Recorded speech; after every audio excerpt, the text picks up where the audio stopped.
जिउनि थांखि बिबाना दिनैबा हारि उदांस्रिनि जाफुङै बिखार गोनां दाना मोनसे गोजोनथाव रादाब बुंनांगोन आङो गोजोनथाव रादाबा बेनो फैगौ 16 आगस्ट 2024 बावहाय जारिमिन अडिअ प्रडाक्शन गेजेरजों मोनसे अडिअ सिडि केसेट जों फोसावनो नागिरदों आरो बे अडिअ सिडि केसेटनि मुङानो जाहैगोन ओरैनोथ' थांनाय बोथोरफोरनिफ्राय जोङो बिजिरना नायोबा जारिमिन अडिअ प्रडाक्शननि गेजेरजों जों मोनथाम अडिअ सिडि केसेट फोसावखांबाय बिसोरो फारियैहाय लामाया जोंनि दोंसेल'मोन बावहाय गासै 16 मेथाइ दंमोन बेनि उनावहाय जोङो आरो नैथि फोसावनाय जादोंमोन अडिअ सिडि केसेट बे जाहैबाय आगोमाव लंमर हाथरखि बेखौ मानगोनां बर' थुनलाइ मुलुगनि मुंदांखा थुनलाइगिरि ब्रजेन्द्र कुमार ब्रह्मनि बिमुङावहाय फोसावनाय जादोंमोन बावहाय गासै 24 मेथाइ दंमोन आरो बेनि उनावहाय आंखौ जिउ लामायावहाय जाय लामा दिन्थिलांदों आंखौ गोदान जोनोम होनाय बायदि सासे बानजायगिरि बिफा आफा जामिन कुमार नार्जारी बिमुंजोंहाय थामथि बर'नि अडिअ केसेट बेखौबो फोसावनाय जादोंमोन दा फैनानै जों ब्रैथि खेब जारिमिन अडिअ प्रडाक्शननि गेजेरजों आरोबाव मोनसे अडिअ सिडि केसेट फोसावनो थांगासिनो दङ बेखौ जोङो 16 अक्ट' खालि थि खालामनानै लानाय जाबाय अक्ट'खौ आरो बे अडिअ केसेटनि मुङा जाहैगोन हान्थिबोबाय आं गोजान लामा हान्थिबोबाय आं गोजान लामा बियो मोनसे आंनि मोनबोनाय जिउ लामायाव गोबां जेंना जेथो खैदां खैफोदफोरजों सौसिबोनायाव जायफोरखौ आं लोगो मोनबोदों बेखौनो माब्लाबा खन्थाइ महरैबो सुजुनानै आगोलाव फोसावखांबोबाय आरो दा मेथाइ महरै दिनैहाय बेखौ लाबोनो नाजानाय जादों दा जेखि जाया आं बेखौ खावलायनो लुबैगोन रायजो राजाया बेसेबां अनसायगोन आं मिथिया नाथाय थुलुंगा मोननांगौआव एसे मालाबा आं सानदोङो मेथाइखौ सुजुनायनि गेजेरजों देंखोगिरिफोरखौ रोजाबहोनायनि गेजेरजों आरो जायफ्रा खबाम सुजुयो खबाम सुजुगिरि हमना लादो निर्मल ब्रह्म फंबायमोनहा खबाम सुजुयो गारांबो होयो माने रोजाबोबो आरो बेजों लोगोसे फुंजा फंबाय बियो फुंजा मुसाहारियाबो मेथाइ रोजाबनायजों लोगोसे गावनो खबाम सुजुयो बेबो माने देंखोखौ होयो आरो बेजों लोगोसे आसाब दैमारिमोन थाबाय आरो लोगोसे अमर बर' थाबाय लोगोसे प्रभुनाथ ब्रह्म बिसोरबो थाबाय आरो लोगोसे खनगिरि हिसाबै मोननो थांगोन फुंजा मुसाहारि इला ब्रह्म बेनिफ्राय सुलेखा बसुमतारी गसाइ दैमारि आसाब दैमारियाबो गावनो देंखोबो होदों गावनो रोजाबनायबो दङ आरो बेनि उनावहाय रुंखां खेरखातारिमोननि दङ आरो रिजितानि दङ अर्जुन आर'नाइनि दङ बे मेथाइफोर आरो मालेन नार्जारी रौतानि बियो फुंजाजों दोंसे मेथाइआव ज' खननाय दङ आरो बिबुंसार गयारिनिबो दोंसे दङ बे मेथाइफोरखौ फोसावनो लानाय जाबाय गोबाव जाबाय मेथाइआ माने गासैबो माखासे मेथाइफोर बेसेबा आगोलावनो आं थांनाय बोसोराव लोमजानाय आगोलावनो माखासे थियारि जानानै दंखायोमोन नाथाय आंनि देहानि हालोद माखासे जेंना नुजाफैनायाव समजों लोगोसे फोसावनो हानाय जायाखै दा बे खाबुखौ लानो नाजानाय जादों आरो बावहाय नुजाफैनो बाथ्रा होदों जाय हाबाफारिखौ जोङो 16 अक्ट'आव मावफुंनो लादों बावहाय आलारि बाथि सावनाय हाबाफारि जों लादों आरो आलारि बाथिखौ जों बेनिखायनो सावगोन जोंनि बर'नि हारिमु मुलुगावहाय जायफ्रा बिहोमा होलांबाय आरो बर' हारिखौ रैखाथि थामोन्था होनो जुजिनो थांनायावहाय बा जुजिलांनायाव जायफ्रा मुंख्लं जालांबाय जिउ बावलांबाय बे गेदेमा सुबुंफोरखौ गोसोखांना जोङो आलारि बाथिखौ सावनाय जागोन बेखौ आलारि बाथिखौ फोजोंगोन बा सावगोना जोङो जोंनि एसबि बर' गेजेर आरो गोजौसिन फरायसालिनि बियो बारग' फोरोंगिरिमोन बिथाङा ललित चन्द्र बर' बिथांखौ माने जोङो रादाब होनानै रोखा खालामना लानाय जाबाय आरो बेनि उनावहाय बेयो फुंनि 9 बाजियाव जागोन बे हाबाफारिया आरो फुंनि 9:15 बे फुंबिलि समावहाय हान्थिबोबाय आं गोदान लामा बे अडिअ सिडि केसेटखौ बेखेवनाय हाबाफारिखौ लानाय जागोन आलाय बैसावनि उनावनो बेखौ जोङो हारिमु मुलुगावहाय जाय जोहोलाव नीलेश्वर ब्रह्म बान्था मोनबाय आरो सानजारां लकेश ब्रह्म बान्थाबो मोनखांबाय आरो जोंनि बयनिबो फोरोंगिरिमोनबो आरो बिफा बायदि बे आफा बिरेन्द्र कुमार ब्रह्म बिथांनि आखाइजों बेखेवनाय जागोन आरो बिनि उनावहाय मेथाइ सुजुनायखौ आङो बोरै सुजुबोदों आरो बहाय मा दं गैया एसे एनै मोनथिनो लुबैनो हागौ ओंखायनो आङो बहाय एसे बिबुंथि लाखिनाय जागोन बेनि उनावहाय हान्थिबोबाय आं गोजान लामा बे अडिअ सिडि केसेटनि मेथाइफोरनि सायावनो आलासिफ्रा माखासे लेंहरजानाय आलासि गोबां दङ बिथांमोननिफ्राय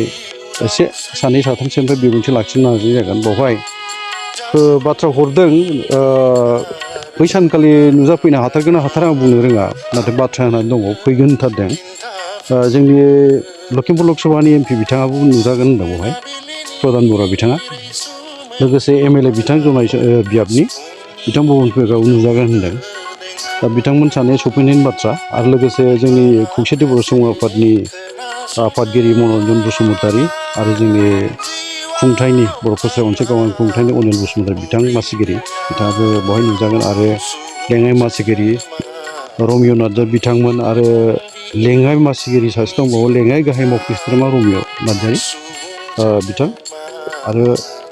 सिजोन बेयो लेङाइ मासिगिरि बिथांमोन आरो प्रणब बर' जाय हारिमु बिफाननि मावफुं सोद्रोमा बिथाङाबो आरो प्रदीप स्वरगियारि मावफुं सोद्रोमा जोंनिनो खुंथायनि बिनद बसुमतारी महिपाल बर' बिथांमोन नुजागोन आरो जोंनि बर' थुनलाइ आफादनि सासे नेहाथारि सोरजिला औवारि बिथांखौबो लिंहरनो नाजानाय जादों आरो दुलाराय बर' फरायसा आफादनि सुबुं फोनांजाब नेहाथारि बड'सा ब्रह्म बिथांखौबो बावहाय लिंहरनो नाजानाय जादों आरो जनाराम ब्रह्म जाय खौसेथि बर' सुबुं आफादनि सासे जोंनिनो बिथाङा लेङाइ बुंथिगिरि बिथां आरो गणतान्त्रिक नागरिक सुरक्षा मन्चनि गाहाय नेहाथारि बिथां तरुन सनवाल बिथांखौबो लिंहरनो साननाय जादों आरो जोंनि बिटिसिनि बायजोनि बारग' बिएलटि अनसाय आफादनि गाहाय नेहाथारि बिस्राम नार्जारि बिथाङाबो थागोन आरो धर्मेश्वर बसुमतारी जाय बिटिसिनि बायजोनि चाइना एनडिएफबिनि बिथाङा आफादगिरि बिथांमोनखौ आरो गासै जोंनि बुंनो थाङोबा बेवहाय सुभारानि बसुमतारी जायनाखि जोंनि जिल्ला परिषदनि आगोलनि सासे सोद्रोमामोन बिथांमोनखौ आरो लोगोसे आफादगिरि नेहाथारि जिल्ला आफाद इउबिपिअनि आफादगिरि नेहाथारि जिल्ला आफाद एबसुनि आफादगिरि नेहाथारि जिल्ला आफाद आबोब आफादगिरि नेहाथारि जिडिसि बिएसएस आफादगिरि नेहाथारि जिल्ला आफाद डिडिसि बिएसएस बायदि धेमाजि डिस्ट्रिक्ट कमिटि बर' थुनलाइ आफाद आफादगिरि नेहाथारि जिल्ला आफाद दुलाराय बर' हारिमु आफाद आफादगिरि नेहाथारि दख'रा आफाद आरो आफादफोरनि दैदेनगिरिफोर गासैखौबो लिंहरनो नाजानाय जागोन दा जायखिजाया हाबाफारिखौ जोङो फुंबिलिनिफ्राय जागायनानै 12 बाजिसोआवनो बा बेनि आगोल फोजोबनो नाजानाय जागोन जायखिजाया मिजिं थिदों रायजो राजा आइ आफा बिदा फंबाय हारिमुखौ मोजां मोनग्रा मेथाइ खोनासंनो मोजां मोनग्रा बिथांमोननिसिम आंनि खावलायनाय बे थागोन जे मेथाइखौ खोनासंखांनायनि उनावहाय खोनासङालासिनो खालि खोनासंनायावल' थाबथायालासिनो खोनासंनायाथ' खोनासंनांगौ खोनासङालासिनो नङा खोनासंनायनि उनावहाय आंखौ थुलुंगा होनोबा जोंनि जायफ्रानोखि हारिमु मुलुगावहाय दिनै खामानि मावगासिनो दङ सोरबा देंखोगिरि सोरबाया रोजाबगिरि सोरबाया बिदिनो सुजुगिरि गोबां बेबायदि दामग्रा देग्राफोरबो थाबाय गासिखौबो थुलुंगा होनांगौबा मेथाइखौ खोनासंखांनायनि उनावहाय हेफाजाबखौ आइ आफा रायजो राजानिफ्राय बेखौनो जों लुबैगोन खोनासंगिरि बिथांमोननिफ्राय बेखौनो लुबैगोन जाहाथे खोनासंखांनायनि उनावहाय लाइक खालामो साबसक्राइब खालामो आरो कमेन्ट खालामो आरो बेखौ शेयार खालामो बयनोबो खोनासंनायनि उनाव गावल' खोनासङोबा बावहाय माने एसे आद्रा थानाय बायदि जायो आरो जोंखौ थुलुंगा होनांगौबा दान्दिसे बे खामानिखौ मावबाय जों गोबां थुलुंगा मानोना मनिटाइज खालामनाय जादों जारिमिन अडिअ प्रडाक्सना मनिटाइज होनानै दङ दा बावहाय फैसा एसे हाबफैगोन आरो जोङो थुलुंगा मोनबावगोन सोरजिनायाव मेथाइ लिरगिरियाबो मेथाइ लिरनानै थुलुंगा मोनगोन खनगिरियाबो मोनगोन दा बे खामानिफोरखौ जों मावलायोबा जों थुलुंगा मोनलांबाय थागोन नाथाय जोंना बांसिन रायजो राजाफ्रानो बा जोंनि खोनासंगिरिफ्रा खालि गावल' खोनासङो आरो बेखौ शेयार खालामनाय लाइक खालामनाय बे खामानिखौ मावनो बावनानै थायो आरो आं नोजोर होबोबाय लाइक खालामनाया गोबां जायो बा खोनासंग्राफ्राबो गोबां जायो नाथाय साबसक्राइब खालामनो रोङा बा खालामहैया गाज्रि मोननानै ना मानानै गाज्रि मोननानैथ' नङादां गाज्रि मोननानै नङा गाज्रि मोनदों होननानै आं बुंनाय नङा नाथाय खालामा बांसिनानो खोनासंनाया बुरजा जायोबाबो साबसक्राइबा बाङाय जानानै थायो बेखायनो आरो कमेन्टफोरखौबो मोजां मोजां लिरो बावहाय मोनथियो जे माने मोजां जादों होननानै जों हमनो हायो नाथाय जेला साबसक्राइबारा बाङाय जायो बेबो गाहाम जाया ओंखायनो लाइकबो खालामनांगोन आरो शेयारबो खालामनांगोन कमेन्टबो होनांगोन साबसक्राइबबो खालामनांगोन बेबायदि खालामोबा जों थुलुंगा मोनगोन आरो खालि जोंनि बे जारिमिन अडिअ प्रडाक्सननि फोसावगोन मेथाइनि सायावल' बिदि खालामनांगौ आं बेखौ बुंनो लुबैयाखै माने गुबुन गुबुन बिदिनो रोजाबगिरिफोर बा फोसावगिरिफ्राबो फोसावदों दा बिथांमोननिखौबो जोङो हेफाजाब होनांगौ आं बुंनो लुबैयो दा मोनसे बाथ्राखौ आं बेखौ बुंनो लुबैगोन जोङो जोंनि मेथाइ सुजुनाय जोंनि फोसावनाय जोंनि जि मोनसे मेथाइनि सोदोबफोर बाहायनाय मेथाइनि ओंथि जोङो मेथाइखौ मा मोनसे समाजाव जोंनि बर' समाजाव मा मोनसे थुलुंगा होनो नागिरदों मा मोनसे रादाब होनो नागिरदों बेफोरबो रोखा जानांगौ नाजानाया मोजां आंबो नाजायो जे मेथाइनि गेजेरजों माबा मोनसे रादाब होनो थाखाय समाजनो मोजां मोनसे रादाब होनो हायोबा बा होनो नाजायोबा मोजां जायो आं दा बेखौ एसे बुंनो लुबैगोन जोंनाव एसे आंखाल नुदों जे बर'फोरनि गेजेराव जोङो गोबां मोजां मोजां सुंद' थुनफावथिना दिनैहाय जोंनि इउटुबफ्राव जोङो नुयो नायबायबो नुबायबो खोब मोजां रादाब होयो समाजाव सोलिबाय थानाय जाथायफोरनि सायाव नाथाय सोदोब बाहायनाय अनजिमा बाहायनाय सोमोन्दो लानाय बेखौ दाबो गोबां सोदांनांगौ दं बायदि आं मोनो आरोखि गोरोन्थि बाहायबाय थायो दा ओंखायनो आंनि खावलायनाया बे थागोन जे जोङो हानायसेबां एसे हमथा जोंनि सोदोब बाहायनाय सोमोन्दो लानाय अनजिमा साननाय बेफोरखौ जोङो रोखा खालामनो नाजालाङोबा मोजां जायो आरो आं सानो जोंनि गेजेराव मोनसे आफाद थानांगौ बायदि मोनो सोरबा गोसो जानानै दिहुनबाय थोंजोङै इउटुबाव हगारना होबाय बावहाय माने जाय माबाखौ थुनफावथिना सुंद' थुनफावथिना सुजुदोंमोन बावहाय बबेबा सोदोबा एसे सोलायनो गोनां दंमोन नामा बे गोरों मानसिफोरनो नायहोलायोबा आं सानो बेफोर माबाखौ गोरोन्थिखौ जों फोसाबना लानो हागोन नाथाय बांसिनानो गाव गोसो बायदिसो लिरो बेबायदिनो जोङो फोसावबोनाय जादों बेखौ एसे हमथानो गोनां दं बायदि आं मोनो आरो फोसावनायनि सिगां सायख' आफादाव बेखौ लांनांगौ आरो लांनानै बेखौ रोखा खालामहैनांगौ सायख' आफादा जेब्ला फोसावनो बेखौ बिथोन होयो बा बेखौ हगारना होयो अब्लासो फोसावनाया जानांगौ बायदि आं मोनो आरोखि नाथाय जोंहा बे गैया ओंखायनो गोबां गोरोन्थिफोर थांदों आरो खौरां बिजोङावबोथ' एसे बुङोबा जोङो सावरायलायनांगोन नङा होमबा बाहायबा एसे मालाबा नोजोर होबोबाय थादों एसे सोदांलायनांगोन जों मोजां रादाबफोरखौ होनो थांनायाव बा होनांगौआथ' जोंहा बिबान थाबाय हारि दानायनिबो बिबान थाबाय नालाय जोङो दा सोदोब बाहायनायाव गोरोन्थि खालामनायाथ' बे जाबोदों जोंनाबो एसे एनै जायो दा बेबायदि मोगा मोगिफ्राव मोनफा मोननै गोरोन्थि थालांनाया आलादा बाथ्रा आंहा बहा रासिनाव दुखु मोनो आङो रादाब जेब्ला आङो फरायो बा खोनासङो फरायनाय बाथ्राखौ खोनासङो फरायनायावहाय लिरनानैसो लाना फराया होमबा दा लिरनानै लानाय रादाबा मानो गोरोन्थि जालाङो सोदोबफ्रा आं बेखौ बुंनो लुबैयाखै लिरनायाव गोरोन्थि थालाङोबा बे एसे साननो गोनां बाथ्रा जे मानो गोरोन्थि खालामनानै रादाब फरायनाय बेफोर जानो नाङा बायदि मोनो आङो दा मालाबा आं खोनानो मोनो मा जोङो अनजिमाजोंबो मालाबा गोरोन्थिखौ बहा मोनो 7-8 होननानै 7-8आव जोबखाबायमोन जोङो जेनेबा सुबुङा जोङो 8 दङ आरोखि 7-8 आरो जोन बाहायबाय जोनाथ' जोंनि सोदोब नंखा जोन बाहायबाय 7-8 जोन 7-8 जोन बालाय बोरै जानो साखौलाय मानो बाहायखो बिदिबालाय आरो बे साखौथ' बाहायनांगौ बर' हिसाबै दा जोना माब्रैहाय फैखो बे जोन होनोबा बेथ' जोंनि जाला बेयो ओमफ्राय मोनसे आङो आरो मा नुबावदों हारसाफ्रा मालाय बुङो मुखुलि आखाखौ तलतनो जोंना उदां अख्राङाव होननानै बहायनो बाथ्राखौ रादाबखौ फरायलांबाय थायो माने उदां अख्रांनि सिङावसो बे सिङाव सोदोबखौ लाबा हारसानिखौनो माने बुंनो थांदोंबा उदां अख्राङावथ' जोंहा लायो दिनै रन्जन दैमारि बिथांमोनखौ मख'नांगौनि बाथ्राखौ उदां अख्राङाव लाबोनांगौ होनबाय थायो उदां अख्राङाव बोरै लाबोनांगौ उदां अख्रांनि सिङावसो जागोन बेयो बेखौ मालाय हारसाफ्रा तलत होनखायो माने मुखुलि आखाखर तलतनिखाय जोंना माने थोंजों मा गुसुं खालामनो नाजानाय जायो ना मायोथाय आंथ' बुजिला नाथाय बियो गोरोन्थि आरोखि उदां अख्रांनि सिङाव जानांगौ आं बिदि सानो आरो जोङो मालाबा बिदिनो लोगो मोनलायनायाव लोगो मोनलायो बा जों सावरायलायो सोरबाया गोबां खामानिजों बिदिनो नांथाबनानै थानायाव नोंथांखौ माथो दामानि लोगो मोनथ्राब्रा होनना बुंसै हैद आं बिराद बिजि जानानै दंमोनलायसो होनो आं बिराद बेस्थ' जानानै दंमोनसो होननानै बुंगोन आरो बर'नि एफा गोदै गोथाव सोदोब दङ मुखुब जानाय आं मुखुब जानानै दंमोन बे सोदोबफोरखौ बाहायनो नागिरा जों दा ओंखायनो बेफोरखौ एसे बोरैहाय जोङो हमथानो हायो सोदांनो हायो बेखौ जों नोजोर होनांसिगोन आरो जोङो गोदान जोलैफ्रा बा जोङो दिनैहाय जायफ्रा दङ फोथाराव सोरबा दैदेनगिरि सोरबा थुनलाइयाव सोरबा राजखान्थियाव सोरबा बबेबा माहारि आफादफ्राव बेखौ माने हारसाफ्रा तलतनिखाय माने मुखुलि आखाखर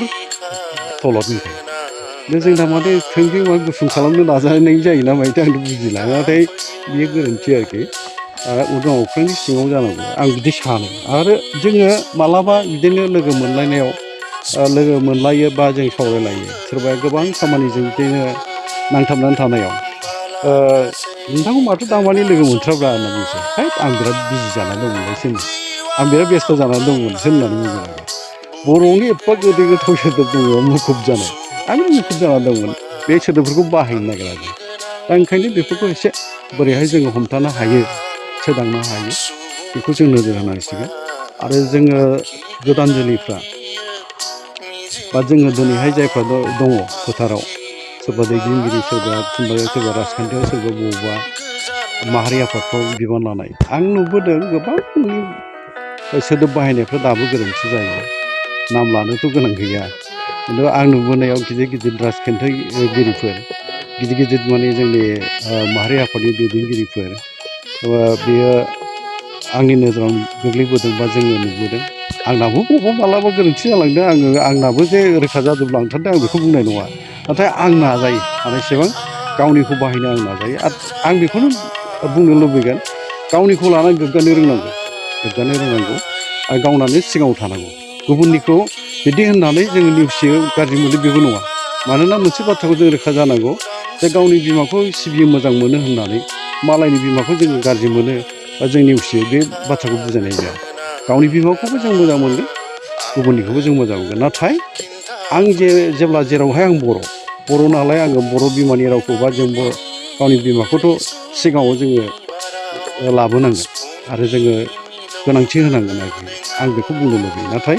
जोंनो मालाबा दोरोदबाय थानाय बेखौ नुबोनाय जादों ओंखायनो बेखौ जों हमथानो नाजानांगोन आरो बेनो आङो बुंनो लुबैनाय बाथ्राफ्रा बे दा उननि बोथोरफ्राव नाजालांबाय थानांगोन आरो जोंनि गथ' गथायनि मुं दोननायफोरखौबो आङो खोब मालाबा सानो जे जोंहा सोदोबानो बर'आव जोंनि समावथ' आइ आफामोना बेनि फारसे सांग्रां नङामोनखाय जोंनाबो नामा बर'आव थाबोआखिसै दा दानि गोदान जोलैफोरनि गेजेराव बर'नि मुं दोनलायोबा मोजां जायो मानोना सासे गथ'नि मुंखौ बर' सोदोबाव दोननाय माने बर' सोदोबखौ रैखा खालामना लाखिनाय हमथाना लाखिनायबो जायो आं सानो आरोखि ओंखायनो जोंनि गथ' गथायनि मुं दोननायावबो बर' सोदोबफोरखौ लाबोनांसिगौ होननानै आं बुंनो लुबैयो जायखिजाया नाजालांनि आंनि साननायसो बियो बे गोरोन्थिबो जानो हागौ मानसिफ्रा बोरै बिजिरनानै नायो बे बिजिरगिरिफोरनि सायाव थाहैबाय जायखिजाया फैगौ हाबाफारियाव आं खावलायगोन बयबो बावहाय बाहागो लानानै जोंनि जायगानि माहारि आफादनि गामियारिफोर बयबो फैनानै दान्दिसे समनि हाबाफारियाव बाहागो लानानै जाफुंसार होनायाथ' जोङो जाफुंसार होगोनखौ आं मिजिंथिबाय आरो नोंथांमोनखौबो बै सानखालि खौरांगिरिफोरखौ दिनैनि बे आंनि खौरां बिजों जि मेल आङो खावलायनाय बा रादाब होनाय बेखौ बयबो मोनथिगोन आरो बेनि गेजेरजों बै 15 अक्ट'आथ' जोंना जोंनि भारत हादर उदांस्रि सानखौ जों फालिखागोन आरो बेनि अखानायैनो जोंनि हाबाफारिया ओंखायनो 15 अक्ट'आवबो एसेब्लाबो मानसिफोरखौ एसे गाबोननि हाबाफारियाव माने 15नि उनाव अखानायैखाय गाबोननि होननानै बै सानखालि एसे रायजो राजाखौ सोमोन्दो लानानै एसे रादाबखौ होनो नाजानाय जागोन जायखिया बारा बाथ्रा दिनै बुंनो लुबैला एसे गोलावानो जाबाय आङो बयनिसिमबो खौरां खावलायनानै हान्थिबोबाय आं गोदान लामा बे अडिअ सिडि केसेट बेखौनो हाबाफारियाव 6 अक्ट'खालि बयखौबो बाहागो लानो जाफुंसार होनो आं खावलायबाय। गोजोन्थों।